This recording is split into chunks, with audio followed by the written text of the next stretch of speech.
You see, presentation is really important. There are a lot of factors to it, and one of them is expression. The face is one of the most expressive parts of the body, which is why understanding how to actually execute this expression can make a difference between a soulless character and a rich character. Things we're gonna talk about in this video is not only good for 3D sculpting, I'm sure will come in handy for any form of art that contains a human face. Doesn't matter if you're doing a realistic or anime character, when you understand the basics of these emotions and how they affect the face, it becomes easier to execute them. Expression might be a bit tricky.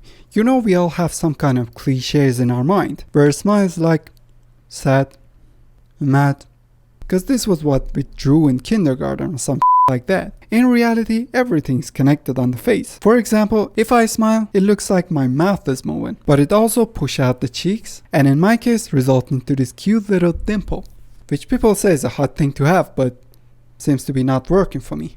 Say that you're fine when you're not really fine, but you just can't get into it. Even if you don't see certain parts of the face, their positioning is still influence what is visible. This goes for skin too. You see, it goes through a lot of stretching and folding that you need to get right. I think the best example is that Homelander scene from The Boys. You see how the skin folds around his eyes, and the whole character suddenly changes. This guy is literally an anatomy lesson. He's just perfect. Perfect. Everything, down to the last minute details. And it's not always restricted to the face. If you try clenching your teeth or move your mouth like this, you see all these muscle tissues coming out, which they were literally invisible. That's the result of the muscles. So as the face component connect with each other on every emotion, it also transfers to the body too. Use the body to complement what you're communicating with the face. You can't just make your character look sad AF but leave the body on a happy mood. It just disconnects the head from the body. Few ways you can improve at expressions. First one is to look at some of the face muscles. Just search facial muscles on Google and Pinterest. By looking at them, you get some ideas how the expression works. What muscles pull the mouth open, what muscles pulls the eyebrow higher or lower, etc. Then look at the layers of the face. We got the skeleton, fats, and skin working together so we can have this face. When we move these muscles on our faces to make an expression, these muscles move other parts on their way. Cheeks is the best example. You smile and all these fat components in this area pushed up on the face. This might be a really simplified version, but mostly the areas containing more fats has the soft and smoothest volumes on the face, like cheeks. On the other hand, the parts with less fat has the bumpiest surface, since there's not much behind the skin, so skin folds more in these areas, mostly on the forehead and around the eyes. And these are parts that are more affected by aging. You see, old people have really intense wrinkles all over their forehead and around the eyes, but the cheeks are still squishy and soft. But what if you don't want to bother with all the fats and muscles and stuff? Well, you could rely on many references. You want to draw or sculpt an angry face? Just search up angry face and maybe add a ZBrush at the end, and you're presented with many 3D angry faces. The perks of having a 3D model as a reference is you can really see the details and wrinkles on the face. Just make sure you're referencing a high quality model. Another way is to take a selfie of yourself. Just make the face that you want and do that from every angle to really see what's going on the face. You can even touch yourself. I mean, literally just touch your face. Don't touch the other parts though. We're still in November and we're gonna get the W this year, if you haven't failed already.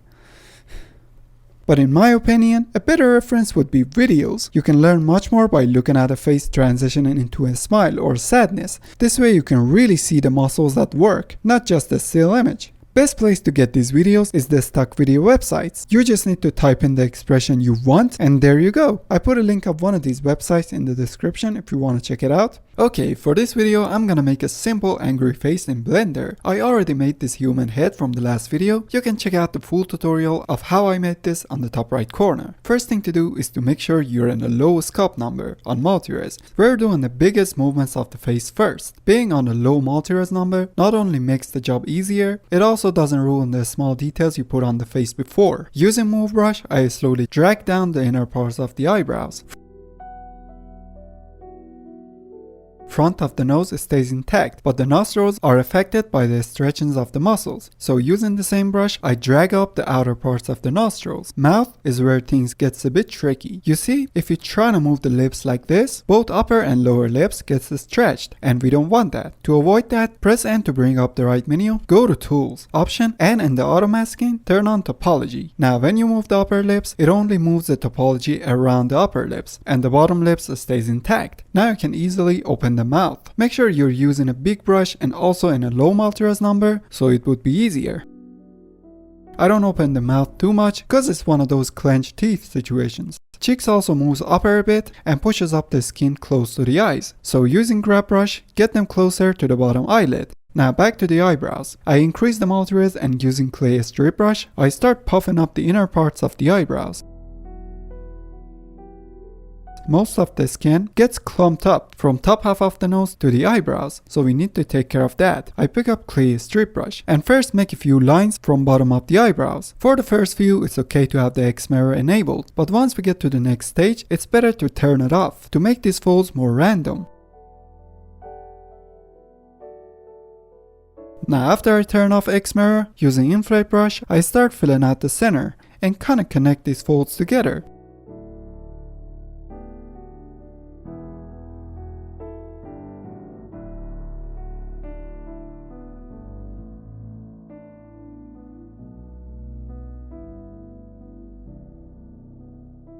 We also have another big one in the bottom, which I add using clay strip brush. Using inflate brush, I added some volume to the cheeks since we got more fat combined in this area.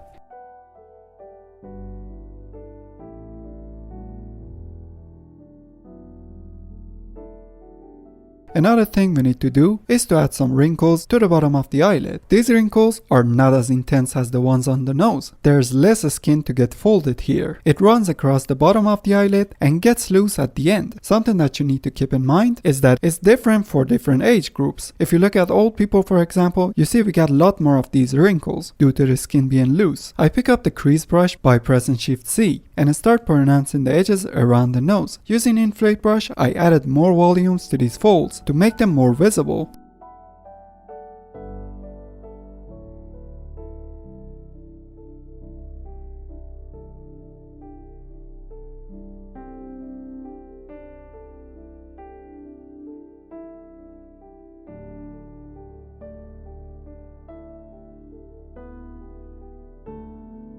The eyebrows area is still too clean, so I pick up my clay strip brush and go to town with it, and then holding shift I smooth them out.